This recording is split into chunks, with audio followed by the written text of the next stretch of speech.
Welcome back to the Living in Savannah channel. I'm James Headley. Have you seen or heard about the National Association of Realtors' recent statement allowing sellers to delay the broadest marketing of their homes? Or perhaps you've heard about the resulting skirmishes involving the Compass brokerage vis-a-vis NAR as well as versus EXP.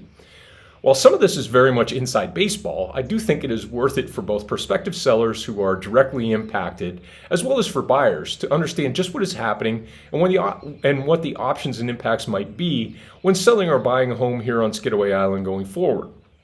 Before breaking down just what is happening with the latest NAR review of this clear cooperation policy, let me thank you as always for sharing this channel with folks that may be interested, as well as for liking and subscribing. With that said, let's take a look at this new category of delayed marketing exempt listings and what it means to the Skidaway real estate market. First off, what exactly does the NAR directive on multiple listing options for sellers say? NAR is now allowing sellers via their listing agents to delay the syndication of their listing beyond the local MLS for a period of time that would be defined by our local board of realtors here in Savannah. In essence, this means that while local agents who subscribe to the MLS will see the property listing, aggregator sites such as Zillow, Realtor.com, and the like will not have access to the listing for however long the board ultimately defines that time period of allowed delay. Okay, now that we have the basic mechanics of this laid out, let's look at what this means for sellers and buyers. From my perspective, I do not see any value in advising a seller to go this route.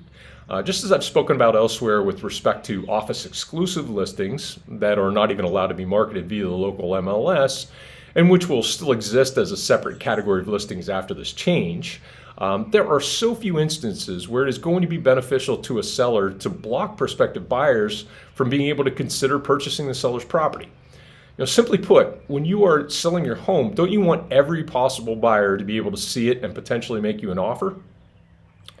Frankly, you know who benefits from limiting the audience for a property listing? It's the listing agent and their broker if they can be the one to bring the buyer as well and secure both ends of the commission on the transaction. And you know who's most directly harmed? It's prospective buyers who may be shut out of buying their ideal home because they never had a chance to see it. While I'm not the biggest fan generally of those syndication sites out there like the Zillows and Homes.coms of the world, they do serve a purpose in helping to broadcast listings to audiences that might not otherwise see them. Those sellers that opt for a delayed marketing exempt listing are foregoing the chance to reach those buyers. Of course, if you are one of those prospective buyers out there scrolling these syndication sites and or getting property alerts from them regularly, there is a simple way to ensure you don't miss out on your dream home here in the Landings. If you aren't already in touch with me and receiving my curated updates on the housing market tailored to exactly your wish list criteria on a daily basis, let this be the tipping point for you to touch base with me soon. Remember, this new category of listing isn't going to show up on your Zillow feed anymore, but it is going to be in my MLS where I can alert you to these buying opportunities. Let me do the work for you and keep you in the know. I hope this information was helpful in clearing up this latest direction of NAR policy and its potential impacts. Please do contact me anytime with questions or to discuss your particular real estate circumstances, whether as a buyer or a seller.